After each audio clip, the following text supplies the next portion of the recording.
ओम नमः शिवाय। हर हर महादेव। दोस्तों, आप सभी का हमारे YouTube चैनल पर हार्दिक स्वागत है। दोस्तों, अगर आप धनतेरस के दिन गोबर का दीपक यमदेव को दीपदान करते हैं तो घर में कभी भी किसी व्यक्ति की अकाल मृत्यु नहीं होगी। दोस्तों, आज का वीडियो बहुत ही महत्वपूर्ण है। आप इस वीडियो को पूरा जरूर देखें और बहुत ध्यान से देखें। दोस्तों, अगर आप धनतेरस के दिन यमदेव के लिए प्रदोष काल में यह उपाय करते हैं तो जो भी यह उपाय व्यक्त करेगा उसके घर में कभी अकाल मृत्यु की नहीं होगी। दोस्तों, इससे पहले वीडियो को लाइक, शेयर और चैनल को सब्सक्राइब जरूर करें। दोस्तों, हमारे चैनल में इसी तरह की शिव पुराण, स्कंद पुराण और ज्योतिष उपायों की वीडियो आती रहती हैं, जिससे आपको हमारी वीडियो की नोटिफिकेशन सबसे पहले मिले। आप चैनल को तुरंत ही सब्सक्राइब कर लें।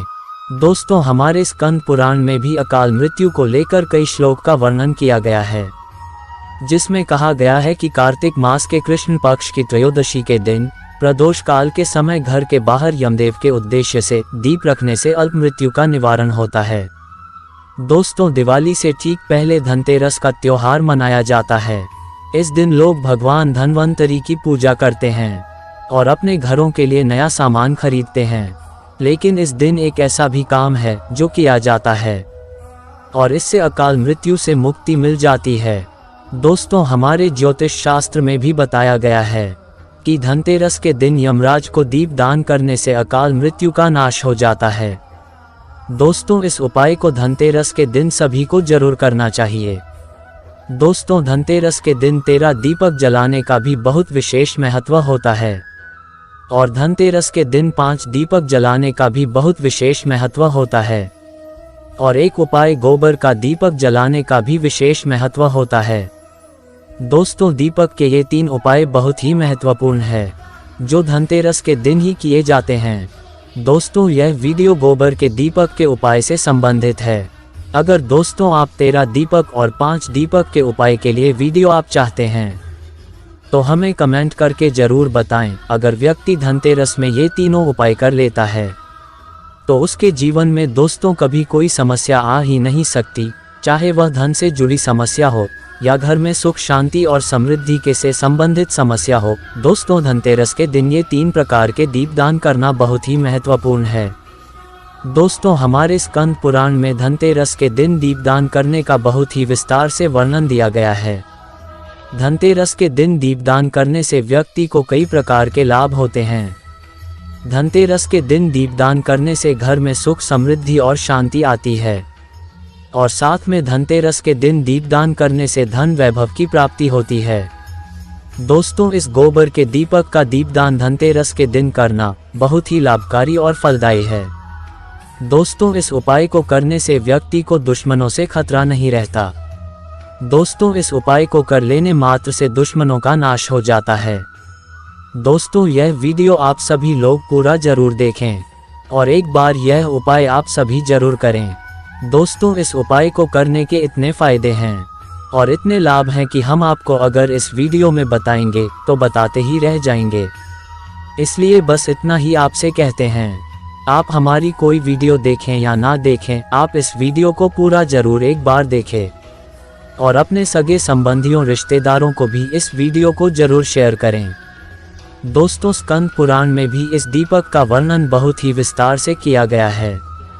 स्कंद पुराण के अनुसार कार्तिक पक्ष के त्रयोदशी के प्रदोष काल में यमराज के निमित्त दीप और नैवेद्य समर्पित करने पर अकाल मृत्यु का नाश होता है। स्कंद पुराण में बताया गया है कि 5 दिवसीय दीपावली का पहला दिन धन त्रयोदशी से आरंभ होता है और इसी दिन यमराज को दीपदान भी किया जाता है। दोस्तों, स्कंद पुराण में बताया गया है कि पूरे साल में बस एकमात्र यही दिन है जब मृत्यु के देवता यमराज की पूजा दीपदान करके की जाती है। हालांकि कुछ लोग नरक चतुर्दशी यानी छोटी दीपावली के दिन भी दीपदान करते हैं, लेकिन धनतेरस के दिन दीपदान करना बहुत ही लाभकारी होता है। दोस्तों, पद्म पुराण में भी इसका जिक्र किया गया है। उसमें कहा गया है कि कार्तिक मास के कृष्ण पक्ष की त्रयोदशी को घर के बाहर यमराज के लिए दीपदान कर देना चाहिए, इससे मृत्यु का नाश होता है। इसे लेकर कई श्लोक में वर्णन किया गया है। जिसमें कहा गया है कि कार्तिक मास के कृष्ण पक्ष की त्रयोदशी के दिन सायंकाल के समय घर के बाहर यमदेव के उद्देश्य से दीप रखने से अल्प मृत्यु का निवारण होता है। दोस्तों, अब जानते हैं कि अकाल मृत्यु से बचने के लिए कैसे दीपदान करना है। और दोस्तों, आपको हम शास्त्रों के प्रमाण भी इसी वीडियो में बताएंगे और उस कथा को बताएंगे जिस कथा में इसका वर्णन बड़े ही विस्तार से किया गया है कि क्यों अकाल मृत्यु के लिए धनतेरस के दिन गोबर का दीपक जलाया जाता है और दीपक को जलाने से क्या अकाल मृत्यु नहीं होती है। तो दोस्तों, वीडियो को बहुत ध्यान से और पूरा जरूर देखें। इस उपाय को करने के लिए आपको एक गोबर का दीपक बनाकर रख लेना है। उस दीपक में सरसों का तेल डाल देना है और एक लंबी बाती बनाकर उस गोबर के दीपक में लगा देना है और फिर उस दीपक को घर में ही जला लेना है और फिर उसे उठाकर घर से दूर ले जाकर किसी नाले या नाली या कूड़े के ढेर के पास दक्षिण दिशा की ओर मुख करके उस दीपक को रख देना है और फिर इसके बाद आपको एक लोटा जल भी दक्षिण दिशा में चढ़ा देना है। दोस्तों, ध्यान रहे, यह उपाय आपको सूरज डूबने के बाद ही करना है तथा परिवार के सभी सदस्यों के घर आ जाने के बाद और खाना पीना के बाद और सोने के ठीक पहले ही करना है। ऐसा करने से प्रेत बाधाओं का भी नाश होता है तथा लोगों के ऊपर से अकाल मृत्यु का दोष भी समाप्त हो जाता है। ऐसा करने से शत्रुओं का भी नाश हो जाता है और घर में किसी की अकाल मृत्यु नहीं होती है। लेकिन दोस्तों, इस उपाय को बहुत ही ध्यान से करना। अगर समझ में ना आए तो इस वीडियो को दोबारा देख लेना, लेकिन बहुत ही ध्यान से करना है। दोस्तों, अब हम बात करेंगे अकाल मृत्यु की कथा के बारे में कि इस दीपदान का इतना महत्व क्यों है और इस दीपदान से क्या अकाल मृत्यु से बचा जा सकता है। तो हाँ दोस्तों, बिल्कुल 100% सही है। हमारे ज्योतिष शास्त्र स्कंद पुराण पद्म पुराण में बहुत ही विस्तार से इस दीपक का महत्व और दीपक के बारे में वर्णन मिलता है। दोस्तों, कथा के अनुसार एक समय यमराज ने अपने दूतों से पूछा कि क्या तुम्हें कभी किसी प्राणियों के प्राण हरण करते समय किसी पर कभी दया आई है। तो उनके दूत ने कहा कि नहीं महाराज। तब यमराज ने दोबारा पूछा तो उन्होंने बताया कि एक बार ऐसी घटना घटी थी जिससे हमारा हृदय कांप उठा था। हेम नामक राजा की पत्नी ने जब एक पुत्र को जन्म दिया था तो ज्योतिषियों ने नक्षत्र गणना करके बताया कि यह बालक जब भी विवाह करेगा उसके 4 दिन बाद ही मर जाएगा। ये जानकर उस राजा ने बालक को यमुना तट के पास एक गुफा में ब्रह्मचारी के रूप में रखकर बड़ा किया। राजा ने अपने ही पुत्र को उस गुफा में रखकर इसलिए बड़ा किया था कि अगर वह लोगों के बीच में रहेगा या समाज के बीच में रहेगा तो किसी न किसी सुंदर कन्या को देखकर मोहित हो जाएगा, लेकिन अगर वह वन में रहेगा तो वहां किसी सुंदर कन्या को नहीं देखेगा और उसकी मृत्यु नहीं होगी। लेकिन कुछ समय बाद समय बढ़ता गया और एक बार महाराज हंस की युवा बेटी यमुना तट पर घूम रही थी। तब वह ब्रह्मचारी युवक उसे देखकर मोहित हो गया और उसने गंधर्व विवाह कर लिया।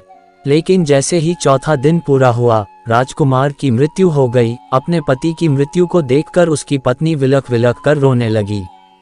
उस दिन वह विवाहित कन्या का करुण विलाप सुनकर हमारा हृदय भी कांप उठा था। ये बात यमदूत ने यमराज से कहा। तब यमदूतों ने यमराज से पूछा था कि क्या महाराज अकाल मृत्यु का कोई उपाय नहीं है। यमदूतों ने कहा कि उनके राजकुमार के प्राण हरण करते समय हमारे आंसू नहीं रुक रहे थे। तभी एक यमदूत ने पूछा क्या अकाल मृत्यु से बचने का कोई उपाय नहीं है। इस पर यमराज बोले एक उपाय है। अकाल मृत्यु से छुटकारा पाने के लिए व्यक्ति को धनतेरस के दिन पूजन और दीपदान विधि पूर्वक करना चाहिए। जहां ये पूजन होता है वहां अकाल मृत्यु का भय नहीं सताता है।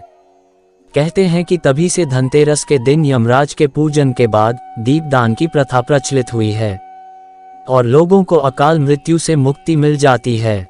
तो दोस्तों, इस वीडियो को ज़्यादा से ज़्यादा शेयर करें और चैनल को सब्सक्राइब करें। दोस्तों, मिलते हैं नेक्स्ट वीडियो में। श्री शिवाय नमस्तुभ्यम दोस्तों।